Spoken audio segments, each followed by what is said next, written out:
Alors, merci. On va passer à la partie un peu plus interactive. J'imagine que vous brûlez de tonnes de questions.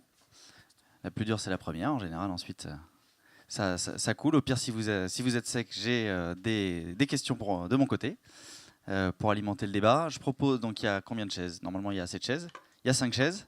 Je propose donc à Edouard, à Grégoire de Wahoup qui a travaillé avec nous sur le projet Solvay, à Guillaume et à Antoine de s'asseoir.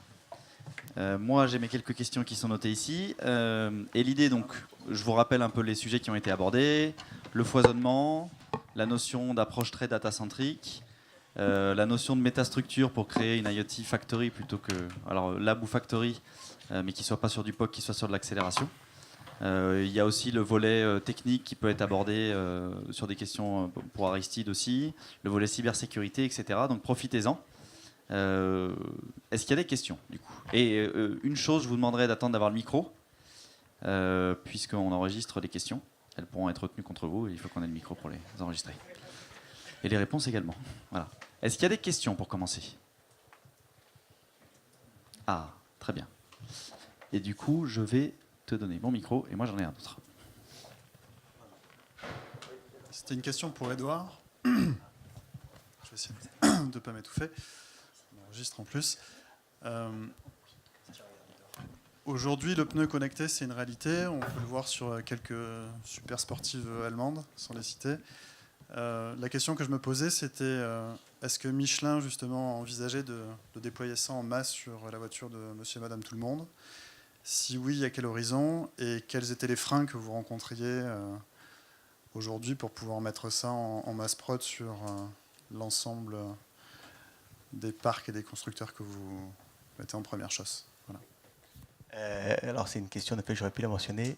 2023. 2023, c'est la date à laquelle l'intégralité de nos pneus seront connectés ou connectables. Les enjeux auxquels on doit répondre, oui, aujourd'hui on a beaucoup de pneus qui sont déjà connectés. Dans le monde du génie civil, dans le monde de l'agricole, dans le monde des ultrasportives, en effet, avec l'initiative Track Connect, là, qui vraiment donne des informations à des pilotes sur la température du pneu, sur la pression qu'ils ont dans leur pneu pour dire comment je peux optimiser mon temps autour. Dans la voiture de monsieur et madame tout le monde, on rencontre toujours le même problème. Comment est-ce que je ne vais pas exploser le prix de mon pneu avec des composants que je vais mettre dedans pour qu'il reste compétitif par rapport aux autres? Michelin, c'est un pneu premium, on garantit d'avoir plus de kilomètres que les autres. Au-delà de le garantir, on le prouve. Néanmoins, quand quelqu'un va acheter son pneu sur Allopneu, Internet ou dans son magasin, il va dire bah, ok, j'en ai pour 500 €, alors que là, j'en ai pour 350. Est-ce que je fais la différence? Donc, il y a ce challenge à passer. Il y a eu 2-3 acquisitions dans le groupe qui se sont faites notamment sur des boîtes qui travaillent sur de l'IoT, ne serait-ce que dans des textiles. Vous savez que les pneus sont fabriqués à partir de nappes métalliques, de nappes textiles, que vous ne le savez peut-être pas d'ailleurs, mais il y a quand même pas mal de choses qui assemblent un pneu. Et donc, comment est-ce que demain on peut connecter à moindre coût le pneu de monsieur et madame tout le monde? La réponse, 2023. On sera bien évidemment là pour apporter beaucoup de choses. Merci. Ici, donc je vais donner mon micro, je vais récupérer de l'autre côté, comme ça on perd pas de temps. Oui, bonjour. Comment vous garantissez, si tant est que vous posez même la question, l'éco-conception de tous les produits connectés que vous développez? Parce que l'électronique, on sait très bien qu'à produire, c'est beaucoup en Asie, et c'est pas forcément ce qu'il y a de plus éco-conçu sur cette planète. Donc, est-ce que déjà vous vous posez la question? Et si oui, est-ce qu'à un moment donné, ça a un impact dans votre choix, dans votre décision? Je vais faire une réponse solvée. J'ai la chance, contrairement à Antoine, de voir passer absolument tous les projets du groupe sur ma table. Et donc, on a eu plusieurs propositions de tracking de conteneurs, mais complet, où à la fin, il y avait un problème de pérennité de l'IoT. Voilà. Par nature, en fait, j'ai donné un no-go sécurité qui n'avait pas, en fait, qui n'est pas un no-go sécurité, mais je fais partie des rares pour donner un no-go dans le groupe, donc j'en ai profité. Et parce qu'en effet, on avait un vrai problème de développement durable ici. C'est que pour nous, l'IoT, quand on parle de maintenance, c'est qu'en effet, on ne va pas l'installer pour une semaine, on ne va pas l'installer pour un mois, on va l'installer pour la durée de vie d'une machine qui, chez nous, peut être de 30-40 ans, etc. C'est vraiment dans cet objectif-là. Donc oui, on se pose la question. On n'est pas allé aussi loin sur, je pense, où sont produits les IoT encore. Peut-être aussi pour ne pas froisser certains de nos clients à qui on fournit des composants. Je ne les nommerai pas, mais type Apple.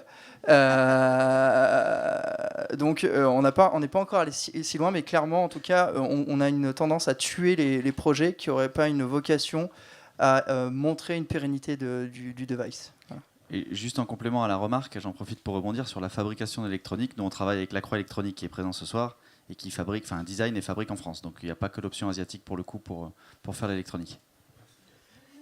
Et pour abonder dans ce sens, nous, c'est le choix qu'on a fait. C'est-à-dire que sur nos outils, alors déjà, on va sur le device qui est un boîtier OBD, les premiers, on les a achetés aux États-Unis parce qu'on ne savait pas les faire. On a démonté la machine, on a appris à les faire. Chez Michelin, on aime bien quand même tout maîtriser nous-mêmes. Hein. C'est un défaut qu'on a. Ça peut être une qualité parfois, ça peut être un défaut, ça dépend. Et par contre, on est allé concevoir le produit. Ils sont fabriqués aujourd'hui en Auvergne. Parce qu'on trouve des gens qui sont de grande qualité. La seule chose qu'on fait pour maîtriser aussi la partie éco, pour éviter d'avoir un objet jetable, c'est finalement, on assemble à la dernière minute. C'est-à-dire qu'on fait des stocks de composants qu'on achète en avance. En plus, ça évite la partie inflation qui peut voir s'enflammer. S'il y a des gros acteurs comme Apple ou Samsung qui disent c'est ce composant qu'il nous faut et que nous, il nous le faut aussi, ça devient un peu problématique. Par contre, on assemble à la dernière minute pour dire la durée de vie d'un produit, on est entre 5 et 6 ans, suivant la gamme. Et donc, globalement, ça correspond aussi à la durée de vie d'un véhicule, suivant si vous l'achetez neuf ou d'occasion. Voilà. Alors, moi, je vais enchaîner avec mes questions, parce que j'en avais quand même quelques-unes. Alors, peut-être sur le volet sécurité, comme ça, on aura éludé la question, et ça sera fini, parce que ça revient tout le temps dans l'IoT. Comment on assure un bon équilibre entre sécurité des données versus fonctionnalité, puisque, voilà... Je ne suis pas le seul à pouvoir répondre à ça. Alors, je vais répondre avec ma casquette. J'ai parlé R égale P fois I, c'est en fait la philosophie. Le problème et je suis sûr que vous avez plein de gens comme moi dans vos entreprises qui vous lèvent plein de risques et vous dites il est mignon, mais je le pense un peu parano. Et en fait, justement, on a traité le volet inverse. Je ne veux pas de paranoïa. C'est-à-dire, je ne traite que des impacts où ma PDG est d'accord avec moi pour dire on ne veut pas les vivre. Et ça s'arrêtera là. Je ne vais pas aller plus loin dans le risk assessment. J'estime que les autres, je peux vivre avec les impacts. Si je peux vivre avec les impacts, ça veut dire que c'est un risque qui est mesurable. Et donc, je peux tendre à dire il y a une opportunité en face. On va tous ensemble accepter de vivre avec ce risque pour l'opportunité générée.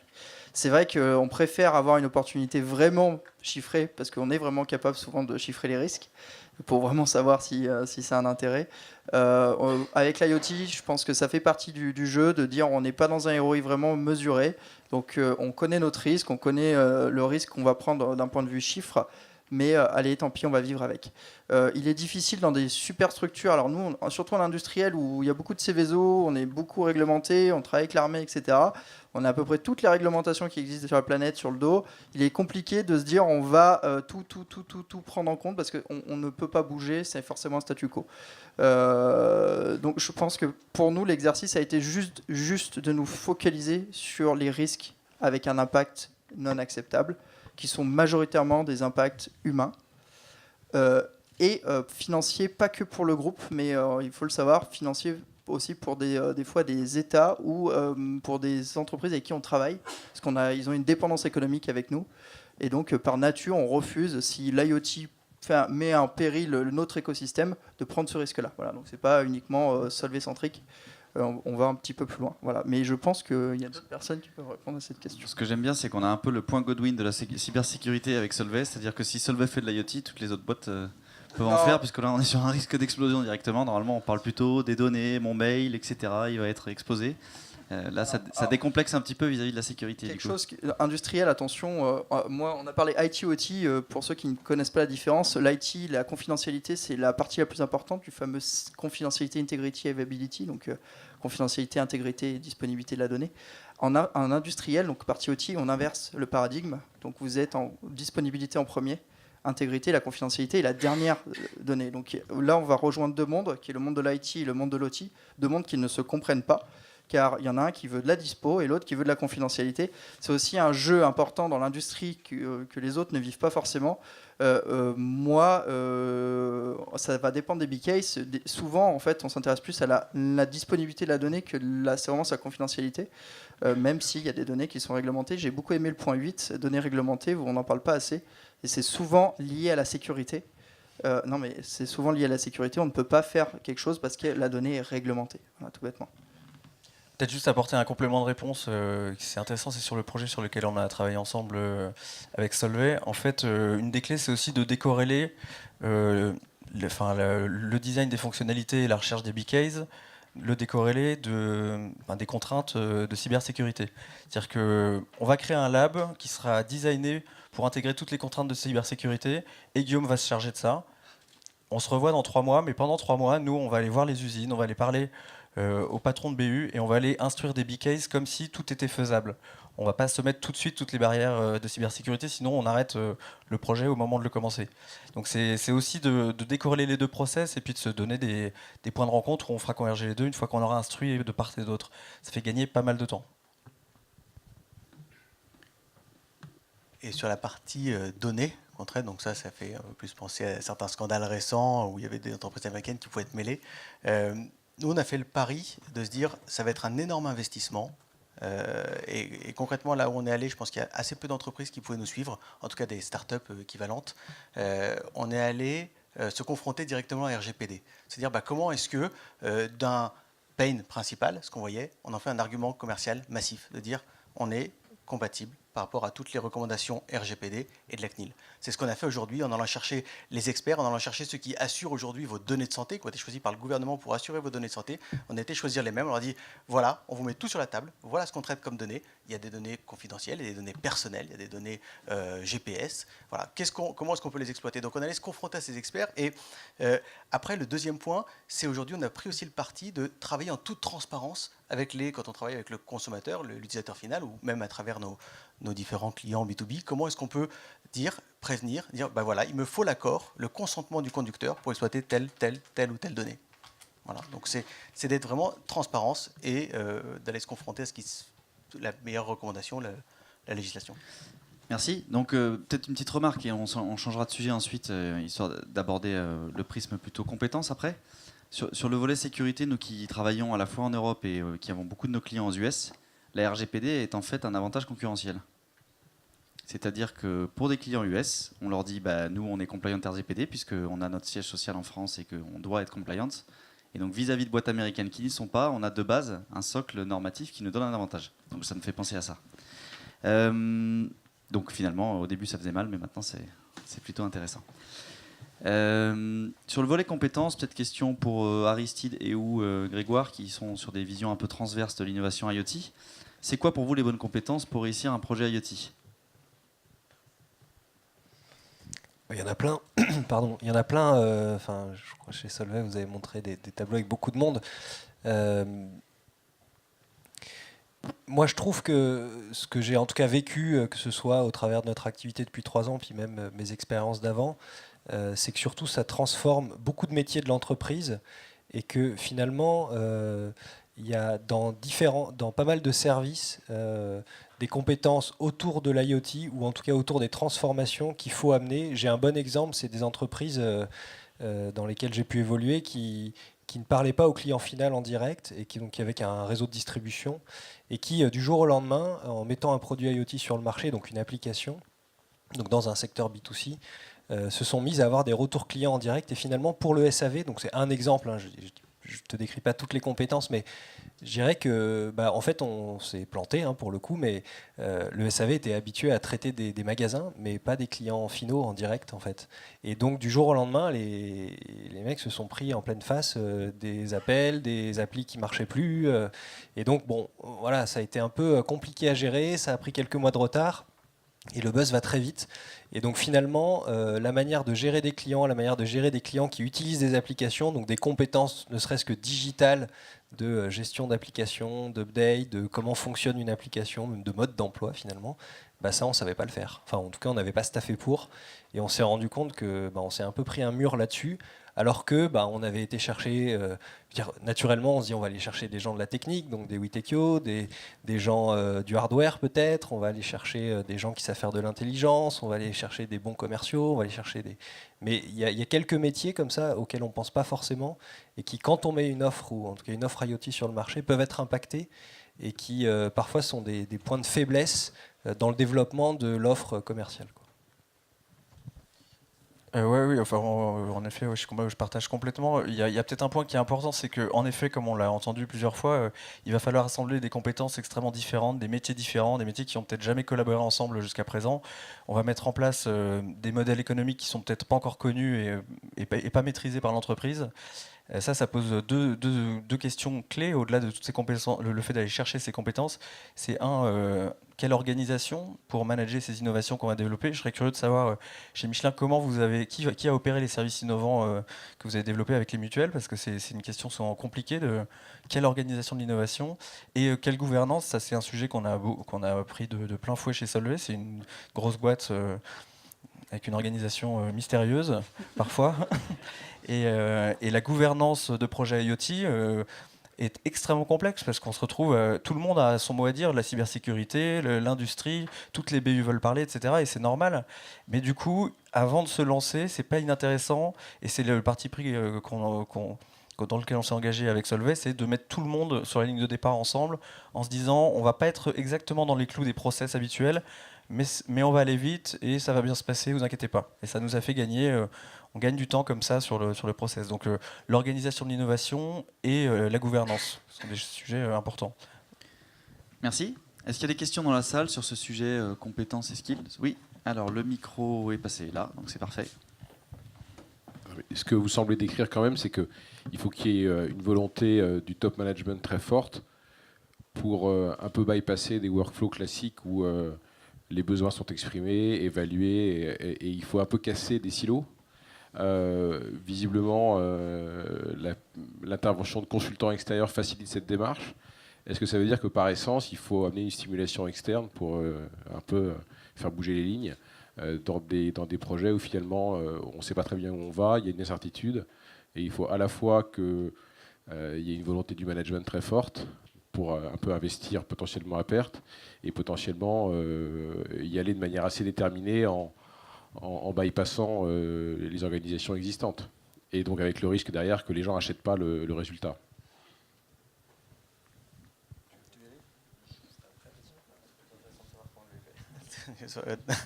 Donc je vais répondre à la fois à ta question et à la vôtre. Oui, il faut des organisations adaptées et qui soient vraiment centrées sur cette nouvelle manière de fonctionner. Donc, ce qui s'est passé chez Michelin, ça a été annoncé vendredi dernier. Donc, c'est la création de ce qu'on appelle toute l'organisation autour des business modèles connectés. Comment est-ce qu'on met une organisation autour de ça? Très concrètement, ça se traduit par... avant, on travaillait principalement en silo. Aujourd'hui, dans ces business models, on travaille sous forme de squad. Donc, c'est-à-dire que moi, dans mes équipes, j'ai des squads qui sont orientés sur un client. Donc, c'est-à-dire que client assureur, ils vont se dire, bah voilà, je mets autour de la table un business développeur, je mets autour de la table un customer success manager qui va être en charge de développer le projet, je mets autour de la table un développeur, une personne sur le hardware. Et en transverse, je garde les activités, les pôles contrat, les pôles support, service, back-office, customer support, comment est-ce que je prends le message, comment est-ce que je récupère les inputs et que je les transfère après aux différentes squads. Mais c'est bien ce mélange de compétences autour d'une problématique client. Donc encore une fois, on en revient sur le pain client qui, nous, est notre point d'ancrage. C'est des squads orientés sur un client, un besoin précis.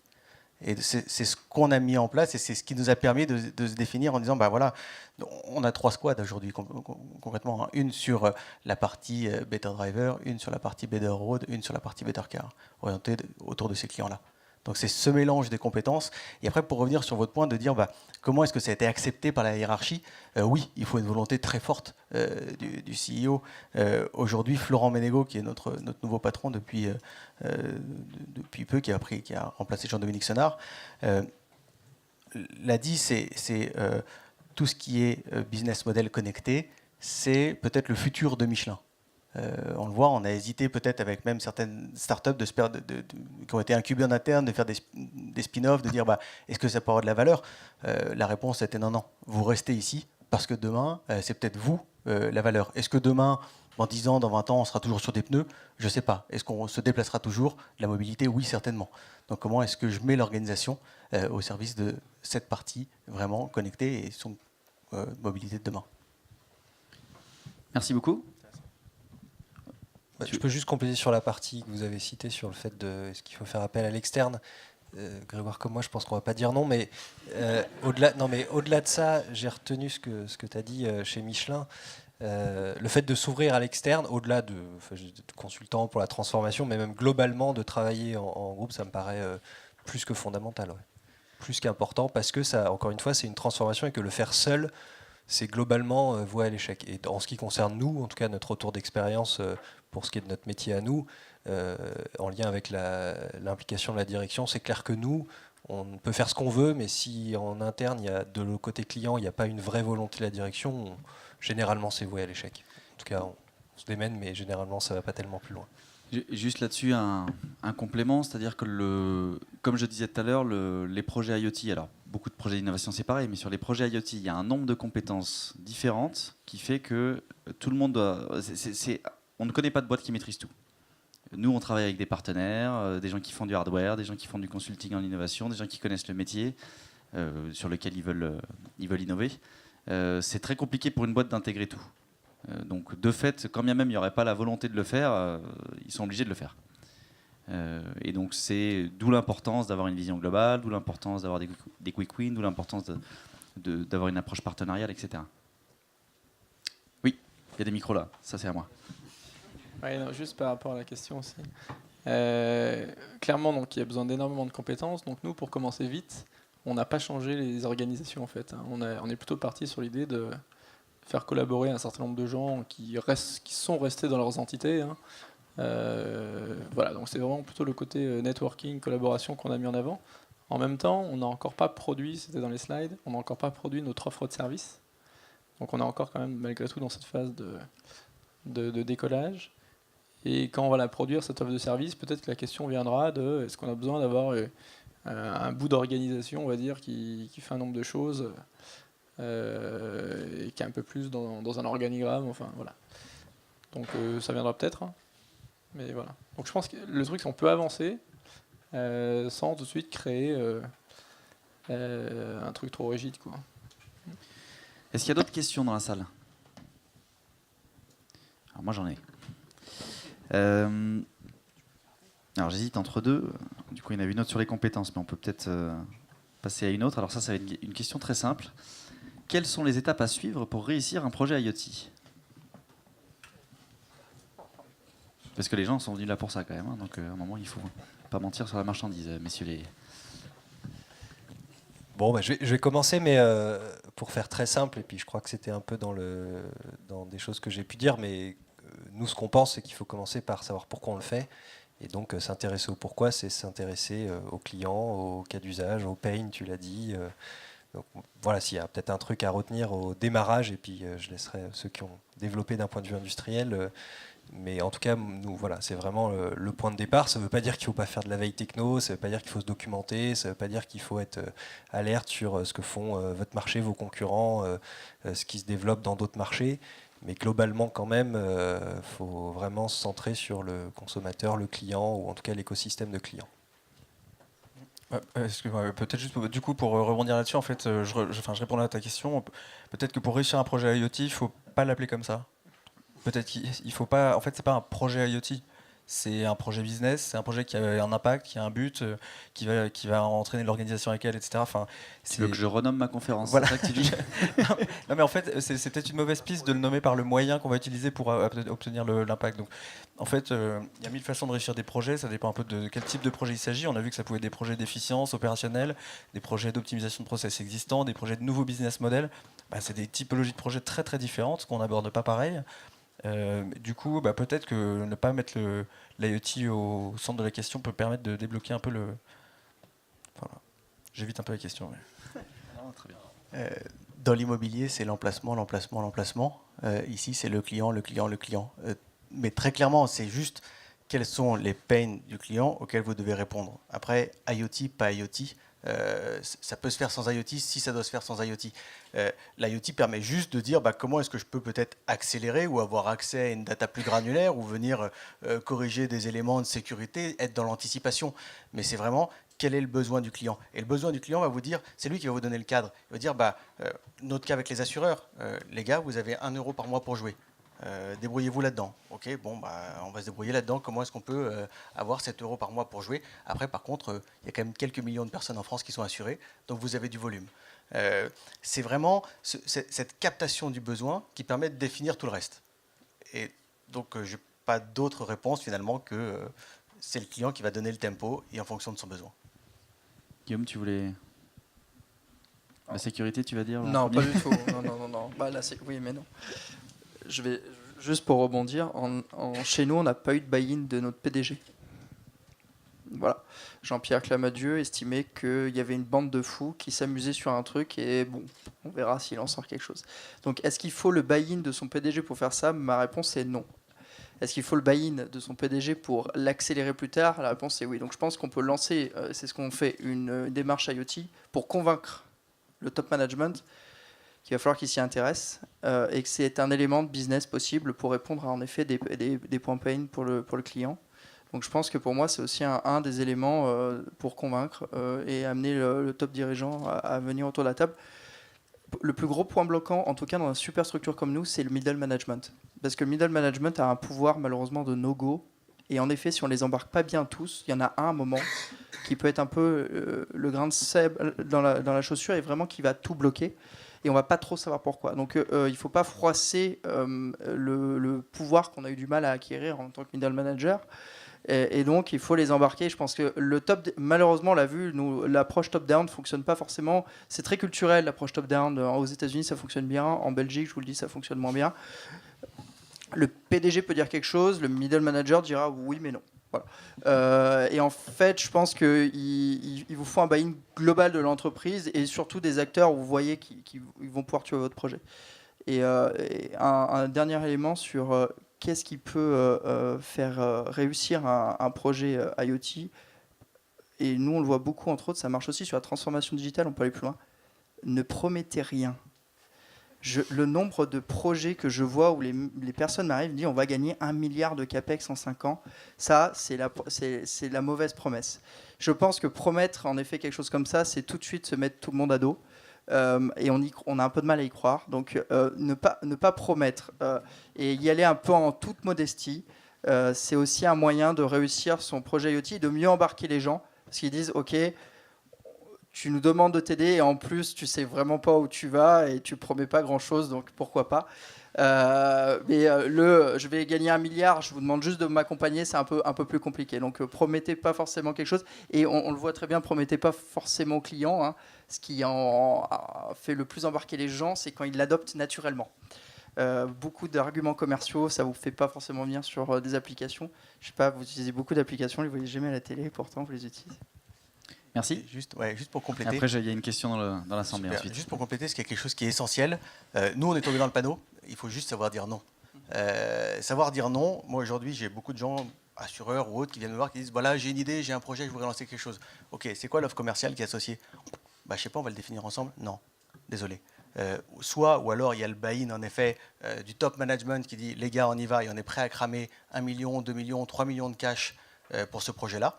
Et toute la boîte va y aller. Mais sinon, c'est-à-dire que c'est voué à l'échec, ça va s'endormir dans un POC rampant qui va consommer vos ressources et qui finalement n'aboutira à rien. Donc sachez juste dire non, ça peut être tentant de prendre 20 000, 30 000 euros comme ça sur un petit POC sympa, mais au final vous allez cramer de la ressource. Si derrière il n'y a pas une vision très claire de où on veut aller et une offre commerciale adaptée, je pense qu'il faut juste peut-être fuir. Voilà. Merci. Donc César, si tu peux donner le micro. Oui, bonjour, Jérôme Chopard, la société Boloff, donc fournisseur de rang 1 dans l'automobile. Peut-être une question plus pour Michelin. Où en est la réglementation pour l'intégration de l'IoT pour des applications automobiles et notamment sécuritaires? Parce que 2023, c'est demain, quoi. Donc pour l'automobile, Alors, je ne sais pas si je serais la personne la plus indiquée pour répondre à cette réponse, mais non, pour apporter peut-être des précisions. Il y a déjà des éléments sécuritaires, on va dire, qui sont liés aux composants, notamment la partie ce qu'on appelle TPMS, les capteurs de pression dans les pneus. Ça, c'est déjà, en extérieur, c'est sur la roue. Aujourd'hui, nous, quand on parle de pneus, finalement, on ne parle pas de la roue complète, on va parler d'une enveloppe. L'enveloppe, c'est finalement le bout d'un noir qui vient se monter sur la roue. Donc aujourd'hui, ces éléments de sécurité, ils sont plus côté OEM, c'est-à-dire côté manufacturier véhicule et pas forcément côté pneumatique. Par contre, côté pneumatique, ce qu'on peut apporter, c'est des éléments de sécurité comme ce qu'on appelle la wear notification. C'est la détection de l'usure de vos pneus. Si je vous demande dans la salle quel est le taux d'usure de vos pneus sur vos véhicules respectifs, bien malin celui qui pourra me répondre. Je ne parle pas aux Michelin qui sont là, qui peut-être regardent un peu plus souvent. Par contre, dire comment est-ce que je peux avoir une information utile pour la sécurité, oui, là c'est intéressant. Et c'est pour ça qu'on travaille, pour avoir cette détection, on va dire, de dire ne changez pas vos pneus avant que nécessaire. On a des concurrents qui ont fait une campagne très forte en Europe. Ils ont essayé de faire passer une loi pour faire changer les pneus à 3 mm. Parce qu'ils n'étaient pas capables d'assurer la sécurité jusqu'à 1,6 mm. La réglementation européenne, c'est 1,6 mm. Si vous n'êtes pas bon jusqu'à 1,6 mm, c'est votre problème.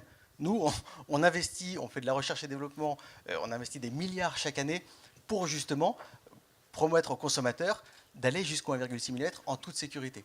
Donc et c'est là où nous, on a un grand intérêt aussi à être connectés, c'est pouvoir montrer notre différence. Aujourd'hui, sur un site internet, vous ne voyez pas la différence entre un Hankook, un Dunlop, un Bridge, un Michelin. Personne ne fait la différence sur un site internet. Par contre, à l'usage, vous allez la faire.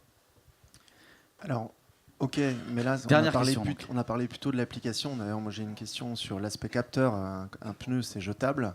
Donc, c'est une durée de vie limitée, contrairement à un TPMS qui est sur la valve. Donc là, en effet, je ne voulais pas rentrer là-dessus. Par contre, moi, c'était plutôt sur l'aspect IoT, donc la réglementation qu'a associée. Il y a Renault Trucks, par exemple, qui n'est pas très loin aussi, qui, sur des flottes de véhicules, a un intérêt pour la maintenance préventive d'héberger des data. Donc, où en est la réglementation sur cet aspect-là, quoi? Donc sur la partie, juste pour bien comprendre, sécurisation de la donnée. Exactement. D'accord, donc ça c'est dans le cadre de la RGPD. Et là aujourd'hui, aujourd'hui on est complètement obligé de sécuriser l'intégralité des données. Donc nous par exemple, nos données sont réparties dans des serveurs qui ne sont pas les nôtres. On explose complètement la donnée individuelle. Elle part à différents endroits pour que personne ne soit capable de la reconstituer. C'est-à-dire que même les points GPS qu'on récupère ne sont pas capables, personne ne pourrait les mettre ensemble pour vous dire voilà le schéma de monsieur Edouard Negelen qu'il a fait aujourd'hui. C'est vraiment cette anonymisation. Tout le monde n'est pas allé jusque-là parce que ça coûte pas mal d'argent et c'est un peu compliqué. Okay, alors j'ai la difficile tâche d'arrêter là pour passer au cocktail. Je suis sûr que vous êtes très déçus d'aller au cocktail, mais je vais quand même être obligé de vous y envoyer. Donc, si d'autres questions il y a, je vous invite à les poser soit à toutes les personnes de Witekio que vous pouvez avoir ici, soit aux intervenants de qualité qu'on a eu ce soir.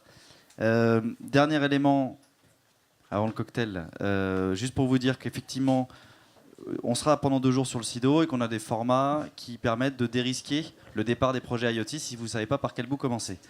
Que ce soit sur le volet usage, avec des workshops UX, notamment animés par Victorien ici présent, qui fera un plaisir de vous en parler. Sur le volet tech aussi, où on pourra faire du système consulting rapide en 5 minutes, ou 10 minutes, ou 30 minutes selon le temps que vous voulez y passer. Puis il y a un petit outil en ligne qui s'appelle l'IoT Maturity Scaler de Witekio, donc vous avez l'URL ici. Vous avez 15 questions en 3 minutes, et vous avez une note pour savoir si vous êtes complètement nul ou bien génial dans votre projet IoT. Voilà. Le cocktail, je ne sais pas où il est. Il est là-bas, là-bas. Il est partout. C'est un cocktail, c'est un nouveau concept, c'est le cocktail total. Donc je vous invite à aller au cocktail et au plaisir de continuer les échanges. Merci à tous.